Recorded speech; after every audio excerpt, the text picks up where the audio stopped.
My name is Arkan Somo. I'm a small business owner.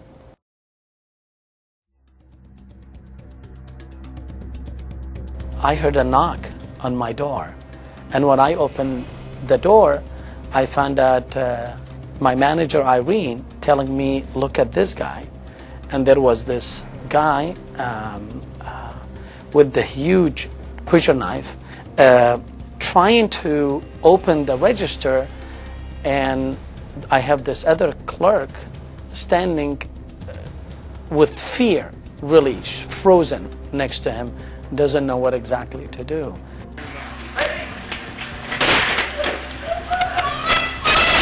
And as he come very fast with the knife pointed out, I managed to close the door, but the door didn't close completely because he managed to put his foot in the pathway. So the door was still open this much, and he's trying to get his hand with the knife, with the butcher knife, trying to stab me. And one time he pushed the door very forcefully that he actually came very close. And that's when my thinking kind of switched from being so afraid of actually dying to, you know, if I'm gonna die, let me see, at least let me defend myself.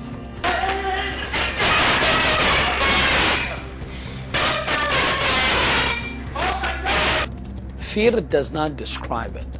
It was more than a fear. It was like truly, truly. The saying that we hear all the time, my life was flashing before my eyes, now I know what it means. It means that you know the end could be in the next 2 seconds. You really believe this is it. And then he just ran. And be honest with you, it was then when the thought that came to my mind is, you know what, you came in the middle of the day, you scared the living hell out of my 2 female clerk, you had a butcher knife, you wanted to stab me, and God knows who you're gonna stab. You know what, you're not going anywhere, not today. The criminal have pleaded guilty, and the sentencing was 25 years to life in prison. My understanding, that was his 3rd strike. I knew I wasn't a hero, be honest with you, and the way I knew that, because when I got home and I told my wife what happened, the first words that came out of her mouth was, "Are you crazy?" That's when I knew that what I did was just a reaction to a circumstances that I was put through without a choice.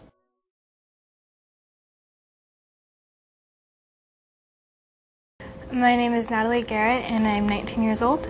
I was home alone. My dad went to work and my mom was at work. I was sitting at home on the computer, just like a normal day.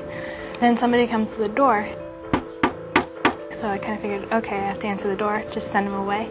But then he forced his way in, and he assaulted me, and for about an hour.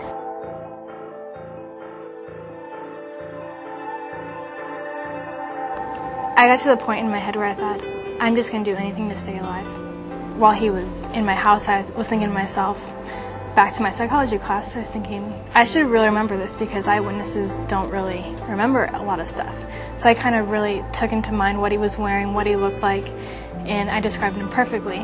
It was very scary. But then I thought that I believe everything happens for a reason, and I think that it happened to me because I could deal with it and I could call somebody and say something about it, rather than another girl who wouldn't be able to say anything about it and just let him go. The prosecutor assigned to my case was Terry Roberts. It seemed like she really understood and like knew what I was going through and knew how to not make it so hard, and she was very sensitive about it, and she was amazing. When I had to testify in court, it was probably the scariest thing I've ever had to do. The defendant is in jail right now, and he is serving 80 years to life. It was tough, and I went through it, and anybody can do it, but just believe in yourself that you can, like if this does happen to you, believe in yourself that you can change it, like you can make it into a better situation by helping people like that get off the streets.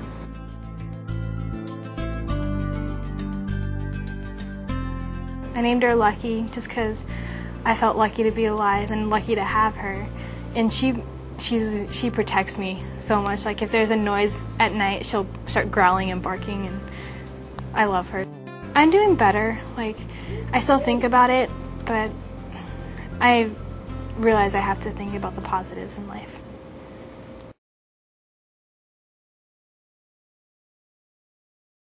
My name is Rizgar. I'm 20 years old.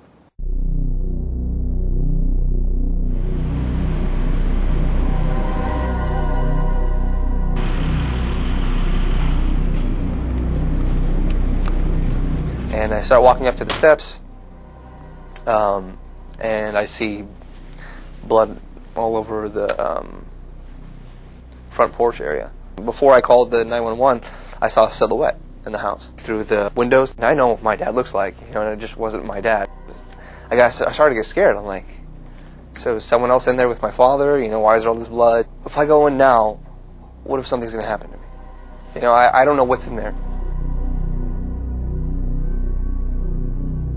I had to go, what's it called? ID the body at the coroner's office. Then I had to testify against the defendant in court. It was very difficult because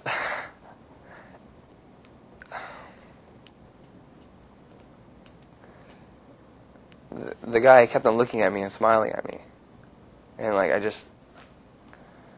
I couldn't concentrate. He just kept on looking at me, and it hurt me so much.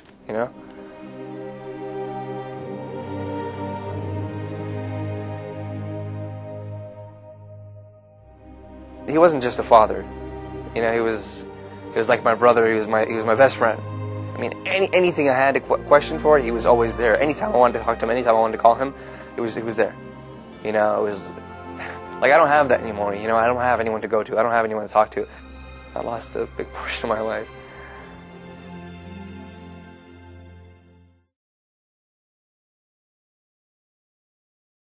I'm Peter Vagelatos. I'm 22. Ross Vagelatos, 26. And then our brother Steven Vagelatos is 23. Looked up just in time to see him walk into the garage, pull out his weapon, and shoot my neighbor.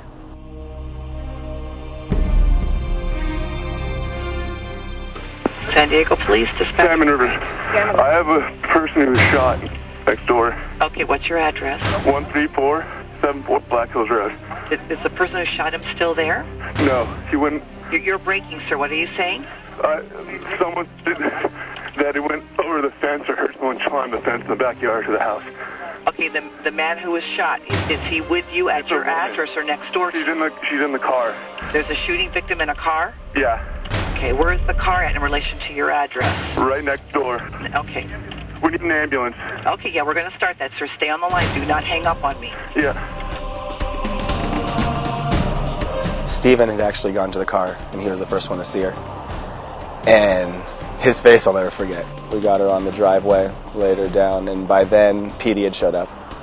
So one officer went to secure the house, and the other one helped me start CPR. And our other brother Steven actually was holding pressure on the gunshot wound to her neck.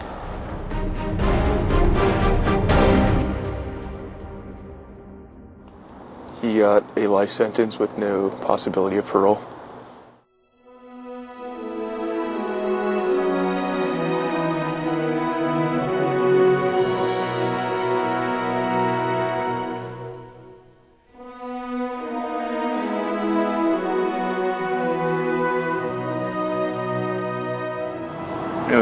It wasn't like I really like do this or do that. It's just like, this is what I have to do. This happening, I think it made me more courageous and made me stronger also.